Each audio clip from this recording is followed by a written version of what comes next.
And you're live. It's 5:05 and a good Monday morning to you. Welcome into the Carolina Journal News Hour. News Talk 1110 99.3 WBT. I'm Nick Craig. The Duke Law Journal is at the center of a controversy following recent revelations. The Journal reportedly sent a confidential memo to minority applicants that offered tailored guidance on how to strengthen their personal statements. The memo suggested that if applicants discussed their membership of a, quote, unrepresented group, they would receive extra consideration for doing so. The document reportedly was not distributed to all applicants, but only those the administration identified as members of a so-called affinity group. The application process for the journal articles included writing a 12-page case note analysis of an appellate court decision. Additionally, those applicants are also required to submit a 500-word personal statement. The Duke Law Journal claims to offer admissions on the basis of several components. Reading directly from their website, 1/3 of the offers we extend, that would be admission into the law program. 1/3 of the offers we extend are based on grades alone. 1/3 are based on the student's scores in the case note competition, and 1/3 are based on a combination of the student's case note score, grade point average, and a 500-word personal statement equally weighted. The packet included the rubric used to grade personal statements, as well as tips from a Duke Law Journal individual. The first bullet point under tips for personal statements reads, discuss traditional diversity, race, gender, ethnicity, etc. The personal statement rubric said that if a student explaining how their membership in an unrepresented group could lend itself to promote diverse voices, they could earn up to 10 additional points. It also outlined that a student could earn an additional 3 to 5 points if they hold a leadership position in a so-called affinity group. The packet includes examples of personal statements from previous students who were offered admission to the Duke Law Journal, all of which mentioned race, gender, and/or national origin. Jeanette Doran, senior counsel for the John Locke Foundation, suggested that the memo could expose Duke University to potential liability under Title IX of the Civil Rights Act of 1964, which reads, no person in the United States on the ground of race, color, or national origin may be excluded from participating in, be denied the benefit of, or be subjected to discrimination under any program or activity receiving federal financial assistance. According to the law, any component of Duke University's education program must comply with the Civil Rights Act of 1964 because it receives federal funding. If the Duke Law Journal was found to have administered a racially preferenced admission process, well, then the university could face a federal investigation or even potentially a lawsuit. With Doran noting, the Supreme Court made it clear that people must be judged by their qualifications, not by immutable characteristics like race or sex that they have no control over. She also noted that this could in fact be a violation of the United States Constitution, saying this blatant disregard for the Constitution and the Civil Rights Act is especially egregious coming from student scholars at a premier law school. This controversy also arrives in the wake of a major United States Supreme Court decision back in 2023 known as Students for Fair Admission, SFFA versus Harvard, and SFFA versus UNC. That was Chapel Hill. The case originated in 2014 when the Students for Fair Admission sued both universities. Both institutions were accused of discriminating against white and Asian students in their admission process and giving preferential treatment to Black and Latino applicants. The cases were combined in an attempt to curtail these practices in both public and private universities, with the nation's highest court deciding both cases together in a 6-3 decision.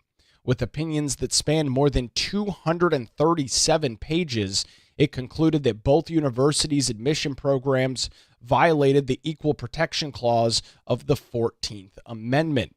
So now Duke University and the Duke Law Journal at the center of this controversy unfolding last week. We've got some additional details this morning, including some of the original documentation and links to these rubric packets and some of this discussion. It's over on our website this morning at carolinajournal.com. In some other statewide news this morning, a recent study by Co-working Cafe highlights several North Carolina cities as top destinations for careers in science, technology, engineering, and math, also known as STEM. Durham and Chapel Hill secured the first position among mid-sized metro areas, while the Raleigh and Charlotte metros ranked 9th and 14th among large metro areas. This study, conducted by Co-working Cafe, is a management firm overseeing co-working spaces nationwide. It conducted the study using various metrics, including job availability in STEM fields, cost of living, average income, and the number of doctoral degrees per 100,000 residents. Looking at the mid-sized metro first, the Durham-Chapel Hill area topped the ranking for the mid-sized metro areas across the United States, fueled by a 27% increase in STEM careers and a 14.5% growth in average annual salary, all of which resulted in an average salary of $102,000+ for the region. That area, of course, home to Duke University, who we were just talking about, and UNC Chapel Hill, far outpaces both Raleigh and Charlotte in doctorate density, with 135 doctorate degrees per 100,000 residents. According to the study's author, growth in STEM isn't spread evenly across the United States, as some metros are clearly doing more to attract and retain STEM talent, and that's where North Carolina stands out. Both the Raleigh and Charlotte area qualify as large metro areas in the study. This is due to their populations exceeding 1 million residents. In the large metro category, Raleigh ranked 4th nationally in doctoral density, with 32 doctorate holders per 100,000 residents. STEM professionals in Raleigh earned an average salary of $102,000+ a year. That's up over almost 24% from 2019 to where this study looked at data from last year, placing the city 14th in salary growth. In comparison, the national average salary grew by just 19% over the same period, positioning Raleigh well above that national benchmark. Raleigh also saw a 26.8% increase in STEM job opportunities from 2019 to 2024, ranking 14th nationally. And although slightly below the national average growth of 31%, Raleigh excelled in the density of STEM positions, with 167 out of every 1,000 job being in the STEM fields. Charlotte also ranked high on the list, ranking 14th nationwide among large metro areas, experiencing a 28.8% increase in STEM jobs between 2019 and 2024, slightly higher than Raleigh's growth rate. However, Charlotte's STEM job density was lower, with only 131 out of every 1,000 jobs in the field. The city also lagged in doctoral density, recording just 4 doctorate holders per 100,000 residents. Data from the North Carolina Department of Commerce supports Co-working Cafe's findings. In Wake County, which includes Raleigh, 23.8% of the workforce is employed in STEM careers, and the county's median household income of $103,000 closely aligns with that average STEM salary. Much of North Carolina's STEM activity centers around the Research Triangle Park area, strategically located between Raleigh, Durham, and Chapel Hill. The area provides direct access to a thriving job market and serves as a key hub for science and technology in the state. With the cafe study noting the Raleigh-Durham area in particular has emerged as a STEM hub in its own right, which combine the strength of NC State, Duke, and UNC Chapel Hill. The region supports a strong pipeline from education to high-paying employment. There are a lot more details on this co-working cafe study. You can get those details this morning by visiting our website, carolinajournal.com. The headline on that story, North Carolina cities rank among top STEM hubs in the nation. It's now 5:15 on the Carolina Journal News Hour. News Talk 1110, 99.3 WBT. We will get a look at the roadways on your early Monday morning with Boomer Von Cannon. Hey, thank you, Nick. Good.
It's 521. Welcome back to the Carolina Journal News Hour. News Talk 1110 99.3 WBT. Surging pharmaceutical imports and front-loaded shipments driven by tariff fears are reshaping North Carolina's trade landscape as experts and analysts warn that escalating uncertainty in global trade policy is leaving businesses too anxious to plan ahead. Mike Hubbard, who is the Director of International Trade for the Economic Development Partnership of North Carolina, that's EDPNC, emphasized that people are nervous and companies are nervous regarding the trade and tariff situation due to the instability and uncertainty of the trade climate. He noted people don't like uncertainty. It's unpredictable. They want to know at least what's going to happen, even if the outlook is a rough economy or a rough situation. You can at least plan for that. It's the uncertainty that has people nervous, and they're afraid to make long-term plans until we know the direction that it is going. So it's kind of a touch-and-go situation for a lot of companies right now while they try and figure it out. Data from EDPNC shows a significant rise in imports between the months of January and May of this year as compared to the same period last year. Joseph Harris, a fiscal policy analyst for the John Locke Foundation, said through May 2025, North Carolina imports have surged by 40%, rising from $3.38 billion to more than $47.3 billion compared to the same period last year. Harris noted that most of the growth occurred from January to March as firms front-loaded shipments in anticipation for proposed tariffs.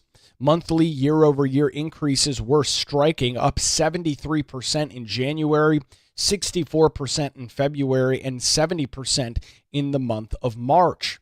North Carolina is the home to several large chemical and pharmaceutical manufacturers, including Albemarle Corporation, BASF, Dow, DuPont, and others. And this is consistent with North Carolina's economy, which is conducive to business.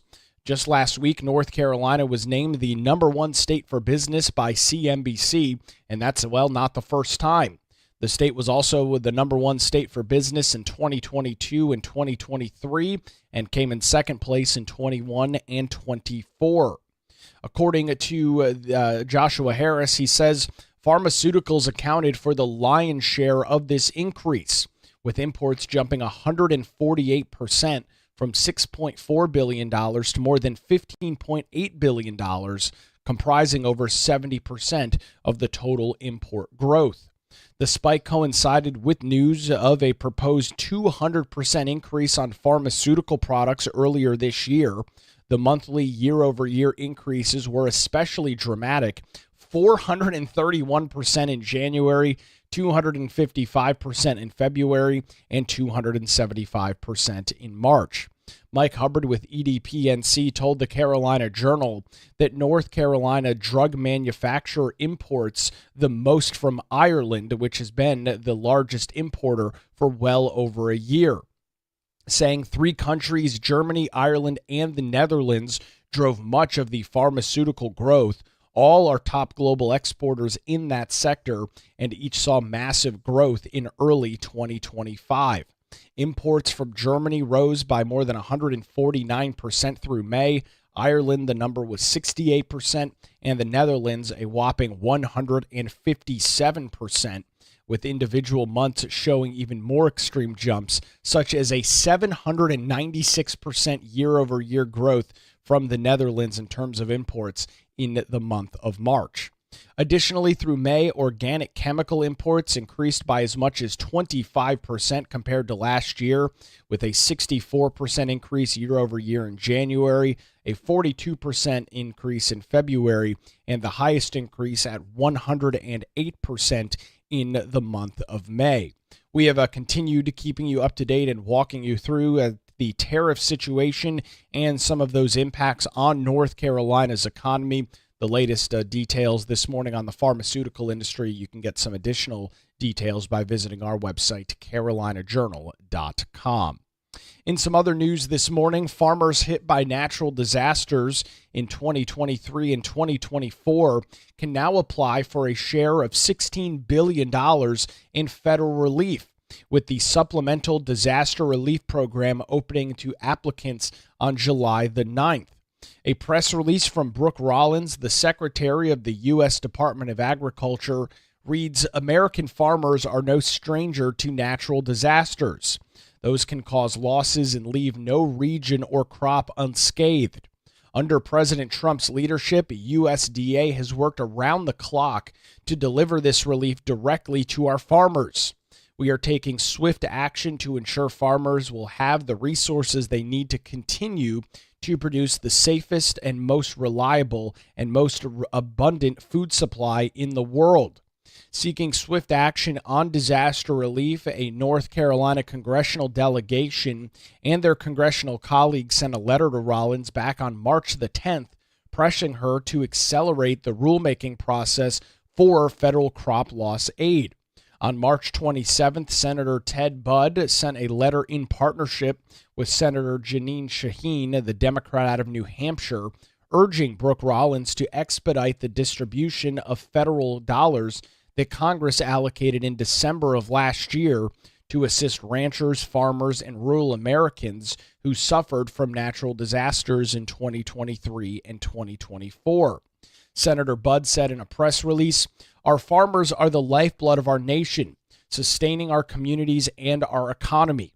When severe weather events like Hurricane Helene and drought struck North Carolina last year, it devastated our crops and shattered countless livelihoods. Unfortunately, this tragic pattern repeats itself whenever major natural disasters strike. Without swift disaster relief, agricultural producers will face the stark reality of downsizing or closing their operations altogether. That is why I am deeply grateful to the Trump administration for ensuring this critical aid reaches our farmers in North Carolina and across the country, helping them recover and continue feeding America." In May, Secretary Brooke Rollins announced a comprehensive plan to distribute this year $30 billion appropriated by Congress to farmers and ranchers. The SDPR is included in Rollins' comprehensive plan.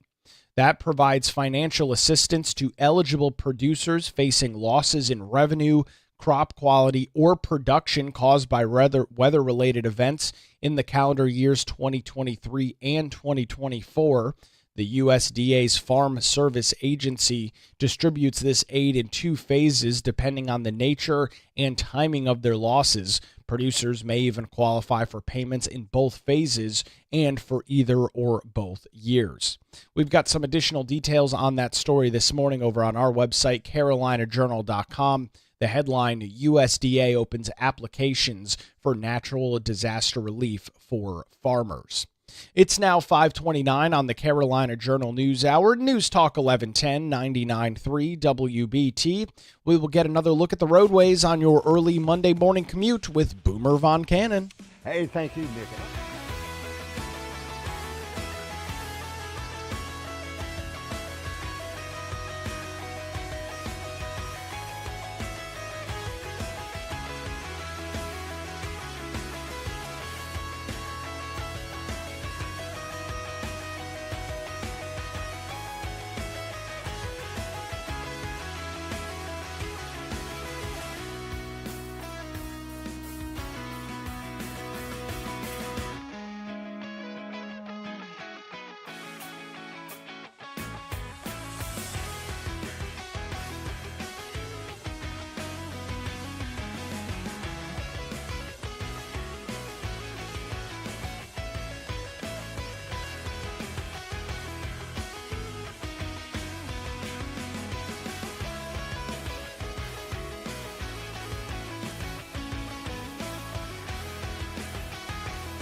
It's 5:36. Welcome back to the Carolina Journal News Hour. News Talk 1110, 99.3 WBT. I'm Nick Craig. Good Monday morning to you. Business news was all the rage in North Carolina last week, as for the third time in 4 years, the state did place number one in CNBC's top state for business across the United States.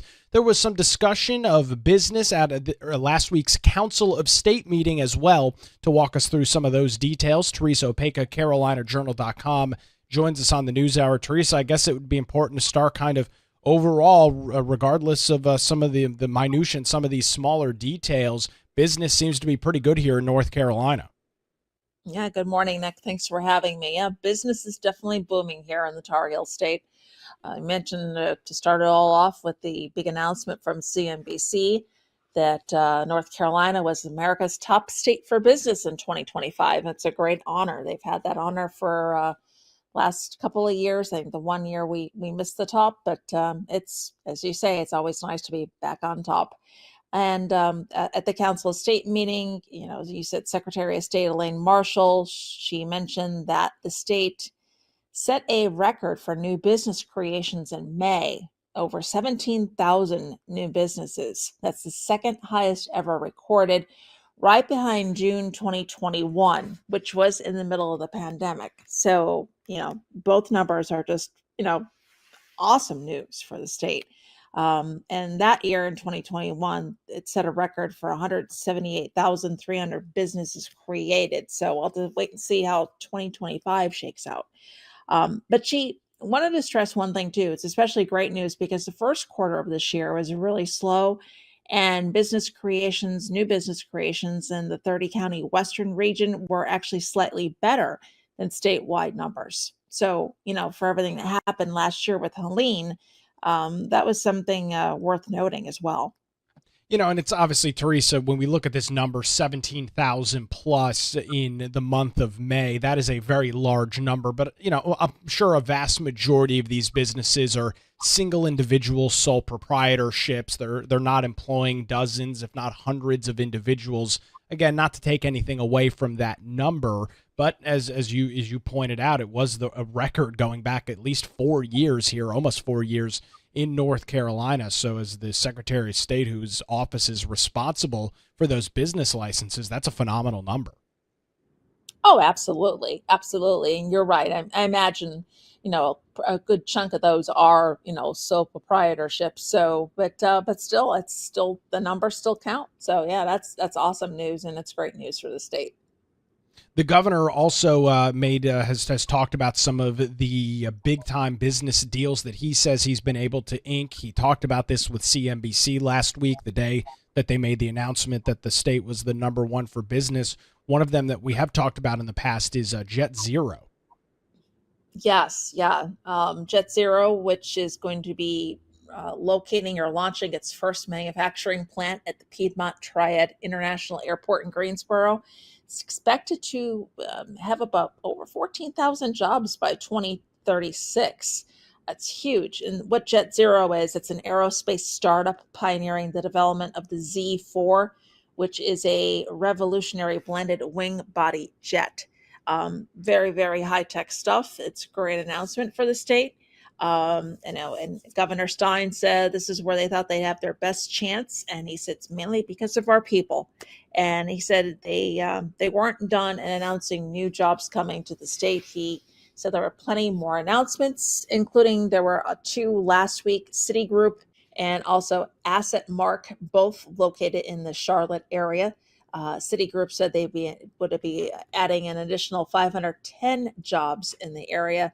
Asset Mark, which is a leading wealth management platform for financial advisors, rather, they're supposed to be adding 252 jobs for the Charlotte area. And those jobs have really good salaries as well. And both those jobs were being due in part coming to the area from a JDIG grant. And what JDIG grants, a job development investment grant that the state and also sometimes local governments like the counties or the cities give these incentives to companies to locate their businesses or add more jobs to their businesses in the area.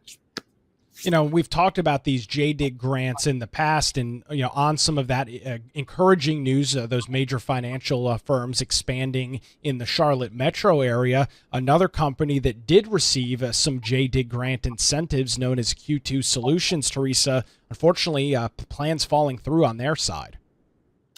Yes, definitely, unfortunately. So we have the other side of the coin. This announcement also came last week. Q2, which is a subsidiary of IQVIA, they told the state that they can't hold up their end of the bargain, that they were supposed to create 750 jobs over 7 years and invest $84 million into operations. And there were separate JDIG grants that they were going to be, you know, recipients of. And also Durham County was also providing over $950,000 over 7 years. Again, this is all if the performance criteria was achieved. Should mention there is a stipulation. They don't get any of this money unless they do hold up their end of the bargain, creating the jobs and investing that money. But a lot of investment goes on to the state side as well, or rather that they're going to be bringing all this money to the state. But as you mentioned, JDIG grants don't have a good track record. We've seen several of these agreements fall through over the last few years, and it's like, well, North Carolina is the top state for business. It's got it all. It's got, everything's great. We've got the corporate income tax going to be zeroed out thanks to the General Assembly, the Republican controlled General Assembly. So why would you need such a big incentive grant? But then again, companies are getting used to them. They're kind of expecting it, but they don't have a great track record, because this always seems to happen. It's like one week you have a great announcement, all these jobs are supposed to be coming. The next week, this company can't fulfill its agreement, so the deal's off. Well, and I want to highlight the timeline on this, Teresa, because I think it's pretty relevant when we talk about this Q2 Solutions, this clinical trial lab service company. This JDIG agreement was from 2019. And it took them all the way until last week to determine that they weren't going to be able to meet those goals. So now, obviously, this has been a long time coming for this company. Meanwhile, the hype and the expectation was obviously that they were going to meet that threshold and meet some of those requirements to be eligible. Now that's not happened, but it took almost 6 years to figure it out. Right. So again, they were supposed to create 750 jobs over 7 years. So far, Q2 only added 179 jobs and retained 273 employees through the first grant. So yeah, it took them that long. So, I don't know. Like you just said, they just don't have a great track record at all. Teresa, we've got details on all of the announcements that we talked about this morning. Jet Zero, some of the financial investments in Charlotte, and of course this Q2 Solutions, and some backstory on JDIG. Where can folks get those details? Sure, they can head on over to carolinajournal.com. Teresa Opeko joins us this morning on the Carolina Journal News Hour, where it's now 5:44, News Talk 1110, 99.3 WBT. We'll get another look at the roadways on your Monday morning commute with Boomer Von Cannon. Thank you, Nick. We have an incident.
Good morning again. It's 5:51. Welcome back to the Carolina Journal News Hour. News Talk 1110 99.3 WBT.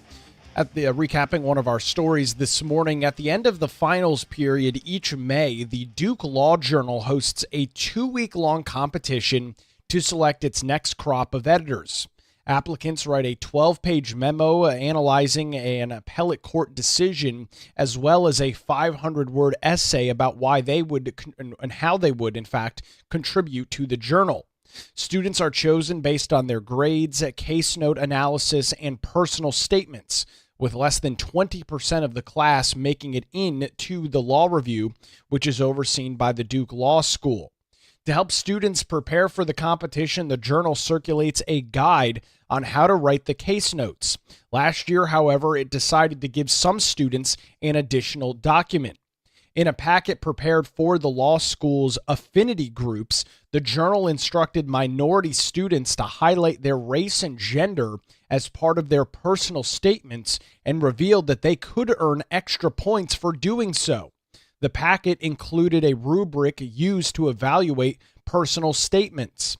Applicants could earn up to 10 points for explaining how their membership in an unrepresented group will lend itself to promoting diverse voices, with an additional 3 to 5 points if they held some sort of leadership position in one of those affinity groups.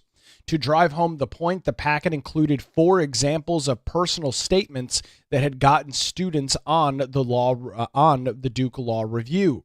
3 of those statements referenced race in the first sentence, with one student boasting, quote, "As an Asian American woman and a daughter of immigrants, I am afforded with different perspectives, experiences, and privileges."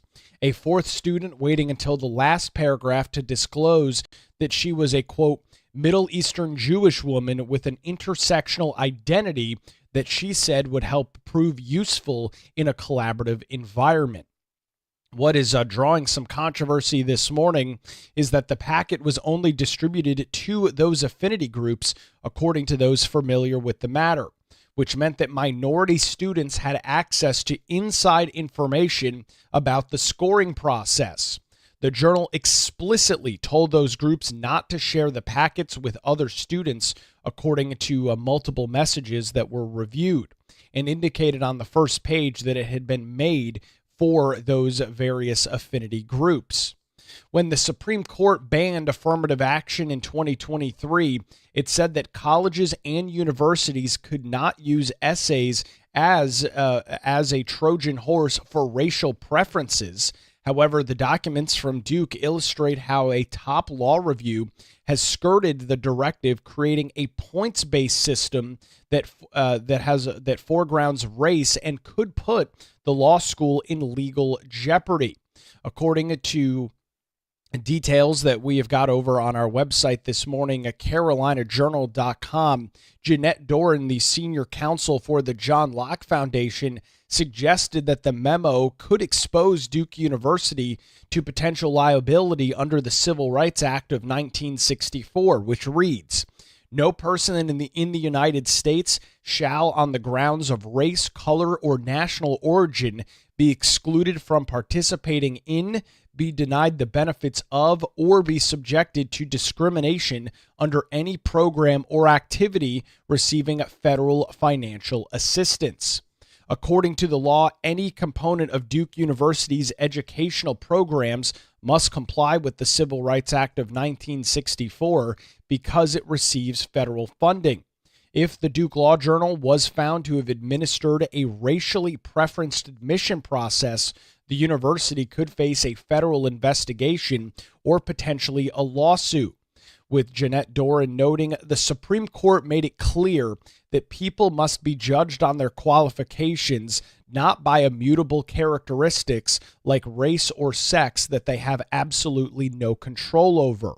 Noting that this blatant disregard for the Constitution and the Civil Rights Act is especially egregious coming from student scholars at a premier law school.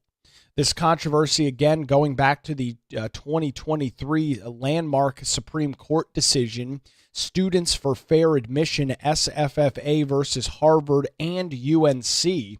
The case originated in 2014 when the Students for Fair Admission sued both Harvard and UNC. Those institutions were accused of discriminating against white and Asian students in their admission process and giving preferential treatment to Black and Latino applicants. The cases were combined in an attempt to curtail these practices in both public and private universities, with the nation's highest court deciding both cases together in a 6-3 decision. With opinions that span more than 237 pages, it concluded that both universities' admission programs violated the Equal Protection Clause of the 14th Amendment. So as we look at some of these details out of the Duke Law Journal this morning, drawing some pretty heavy controversy online. Obviously, one of the schools in that major United States Supreme Court decision back a couple of years ago did span here in the state of North Carolina, with the Students for Fair Admission taking some of that legal action against UNC Chapel Hill. We've got some additional details this morning on that story over on our website, carolinajournal.com. Well, that's going to do it for a Monday edition. WBT News is next, followed by Good Morning BT. We're back with you tomorrow morning, 5 to 6, right here on News Talk 1110 and 99.3 WBT.